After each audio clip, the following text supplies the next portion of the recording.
A brief genesis on how this race got ideated.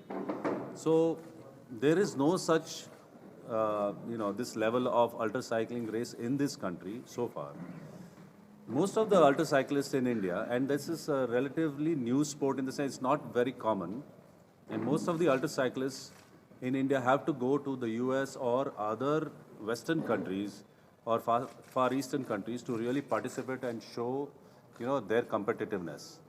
And in 2017, one of the top ultra cyclists of our nation, Dr. Amit Samath, who's sitting at the far end here, we crewed him and we did that race, and that was it's kind of very expensive race. And I can tell you that Dr. Mahajan, who's sitting with us, he's also done the race across America. It's quite cost intensive. And we realized that there are so many cyclists in this nation who can actually do this kind of, this level of ultra sports.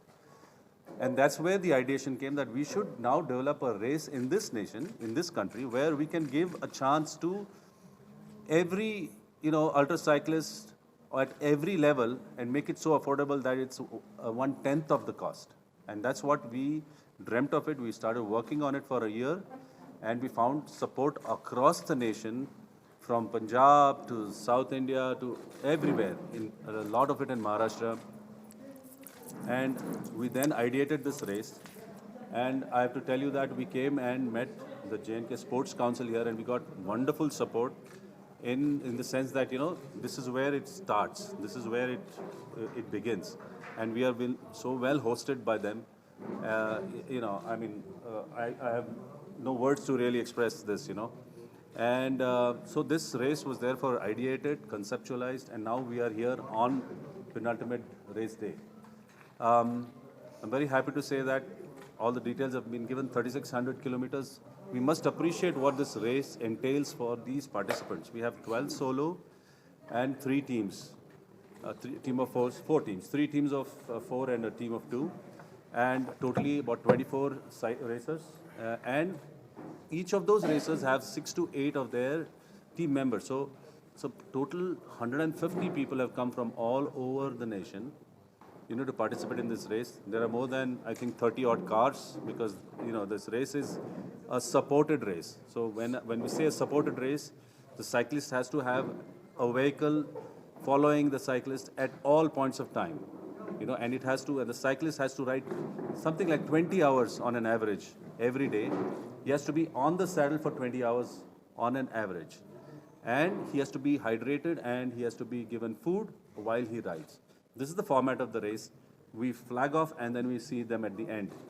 Everything in between is a matter of strategy. So it's a very high strategy type of race. The cyclist and his crew member, it's not just a cyclist, it's the entire team which does this race. It's the crew which strategizes, which makes sure that the cyclist is taken care of. Every requirement of his is taken care of, because it's a very high physical intensive race. And we are very happy that we have a range of cyclists who have come up from unknown quarters. I mean, we never knew these kind of cyclists existed in this nation, and we're very happy to, a little later, introduce to them. And I have to tell you that Indian Oil Corporation has been a great supporter of sports in this nation. They have supported us on smaller races or smaller, cycle expeditions we did in the past with Dr. Amit. And now they've come forward and they have adopted this race. They are the key sponsors, and they can really see the vision, what we want to, what Dr. Bashir Saab said, or what Mubashir ji said, that we want to bring ultra cycling as, at the national level, take it to the next level. And Indian Oil has really consented and given their support to take this, in that direction.